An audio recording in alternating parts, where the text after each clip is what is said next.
So Steve said we've brought award-winning and prolific author Zachary Michael Jack on to talk with us. His most recent book is a finalist for the what award?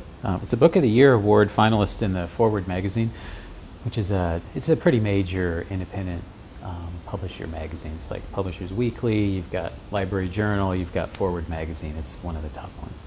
He writes a lot about Iowa and rural life. Mm-hmm. Clearly this has a special place in your heart.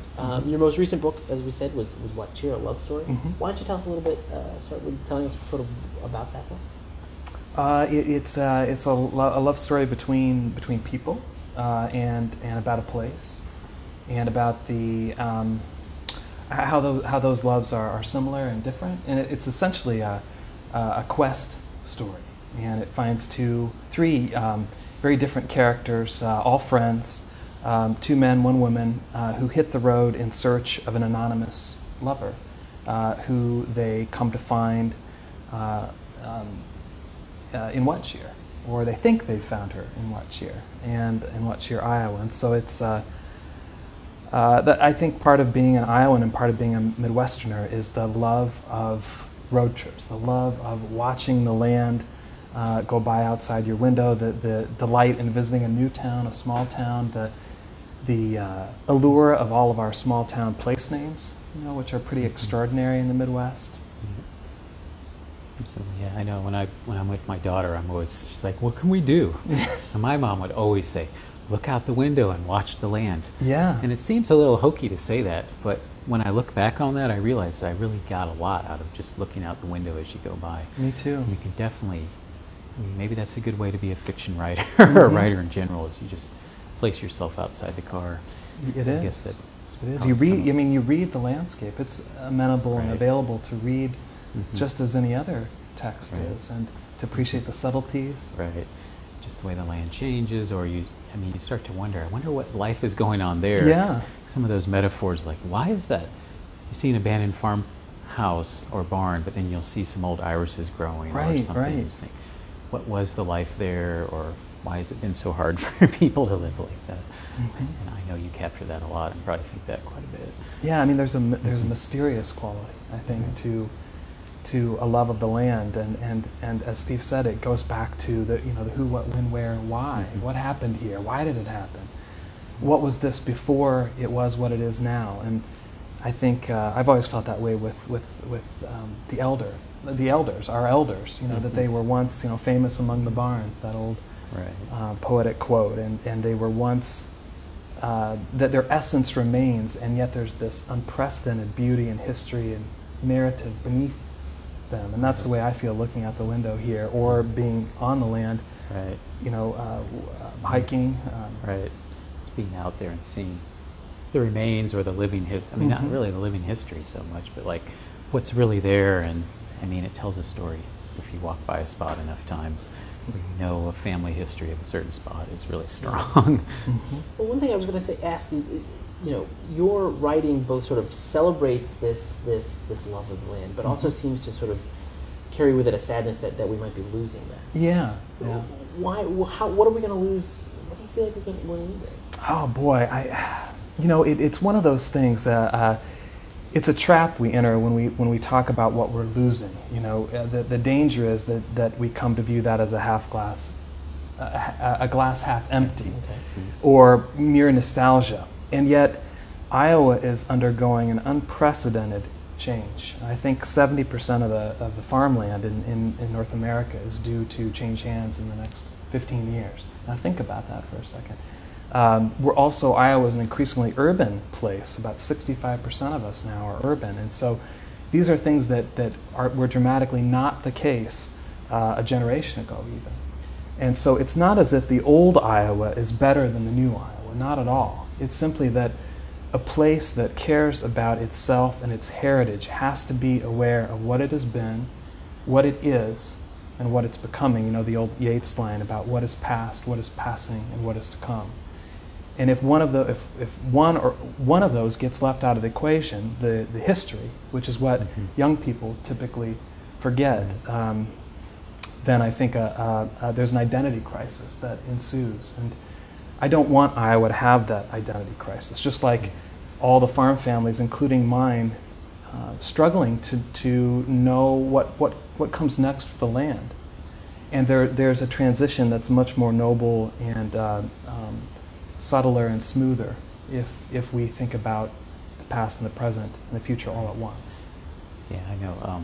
I've heard you mention this, I think just in passing at Prairie Lights once, but it really has stuck with me, and I've been saving this question for now. But a lot of what, I guess you hear a lot of liberal people say, boy, agriculture is evil. Mm-hmm. But I remember hearing you say, the second part of agriculture is culture. Mm-hmm. And so there's this whole, I mean, it's not just this evil, I mean, there's a lot that goes into when Right. you just haphazardly toss around the name agriculture. Mm-hmm. The culture in itself is something that needs to be respected and held on to.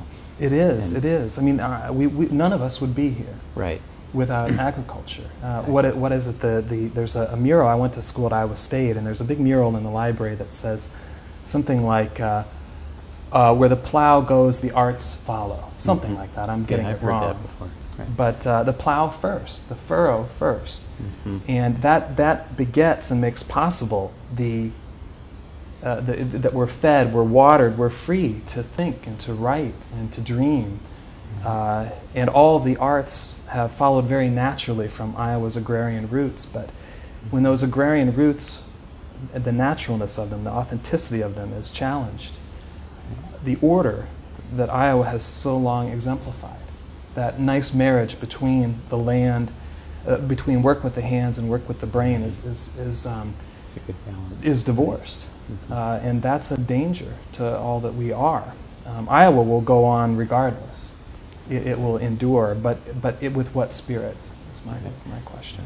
I always think of that, there's that book by Richard Lew called The Nature Deficit Disorder. Mhm. And it's sort of the same principle in that it's really odd to have to tell kids to go outside and play as an epidemic. And it seems even weird to talk about Iowa being divorced from its agricultural roots because it just doesn't make rational sense Mhm. to me, because they're definitely inside and they're definitely with each other. And if you do lose it, like you said, you're stuck like saying, okay, kids, we're going to go out and play for 30 minutes today. Mhm. Whereas that just seems so unnatural at the same Mhm. time. And so there's a lot of symptoms of that around, I think, also. I mean, but some of the problem seems to me that agriculture gets sort of put into these two camps where it's either this industrialized thing or it's this romanticized Mhm. living. I'm going back to the land. Right. How do we find that balance between those two so that it becomes like a real thing? It's a real struggle. Yeah, I think you put that well, Nick. And I think the key is for all of us to live agriculture in some sense. It goes beyond even picking up your produce from a CSA. That it has to do with being agriculturally literate, spending time in our small towns beyond the afternoon that we may spend at sauerkraut days in Lisbon or Soul and Beef days. That it's not a token trip. Mm-hmm. That there's weekends spent, or perhaps even weeks, that Iowa Cityans and residents of Coralville really know what's going on in Tipton, Iowa, and Oxford Junction, Iowa, and Belle Plaine, Iowa, and vice versa. Right. I always think, I feel like I sort of said that at the beginning, but like, I think there's this sort of feeling that small towns aren't that important because things aren't happening there. But I always have to remind myself just of everything, all the emotions are going on there, the lives are being lived there. It's not like they're less valuable. There's just as much sunlight there. Everyone's has the drama, and to disregard that is really insulting to everybody. It makes people in the cities look bad for not respecting that, but they expect, I think that people miss out on the fullness of life everywhere, and they just jump to the latest craze. But life isn't about the craze; it's about the full emotion and where you live and how those spots are unique and of themselves. How do you see your own work sort of fitting into like educating, sort of this coming generation that really is going to be vital to rural Iowa? How do you see your work playing into sort of their education? I don't know. I don't really have a good sense for that yet. I think with the book world being what it is, that it's unsafe to assume that you're reaching very many people. But all you do in whatever field you work in is you try, and you try to reach as many people as you can. I don't know what role I have to play, except that, you know, I am a younger person who chooses to live out in the country, and I do have a history here and a heritage here that goes way back. And I don't want to live around people that are merely like me. I want to live around all kinds of people. And I think, if anything, those are things that I'm choosing for myself, and those probably come out in my work. I also think that being mindful of our state's history is important. And I know that lots of historical centers and societies in small towns, they're having trouble finding young people, and they're not on boards. Right. So I think I think maybe that's something that I can maybe help out with too. You know, I'm sitting over here and I got an answer for you. But I know from my point of view as a book publisher that if you don't do anything other than role model that being a writer in Iowa is worth doing, that alone to me is a valuable thing to be teaching other people. Because I just think of our society if no one's inspired to think that it's even worth trying to be one. I mean, so at the lowest common level of everything, you're proving that it's a worthwhile life and a worthwhile way to live your life. And it's not just something that we read about in books, but you're a living proof that it's something worth doing. And so I find that extremely educational right there in its own right. So what do you have on slate next? Well, I guess the thing that I've been working the most on is last summer, kind of coinciding with What Year, I decided I would travel across Iowa and sort of allow myself to give into the call to adventure that the characters in the book did. And so I hadn't intended when I did that to write about it, but when I got in the experience, I found that maybe this is because finally I've resisted becoming a writer a long time, held it really at bay because of the way that my family has maybe regarded writing.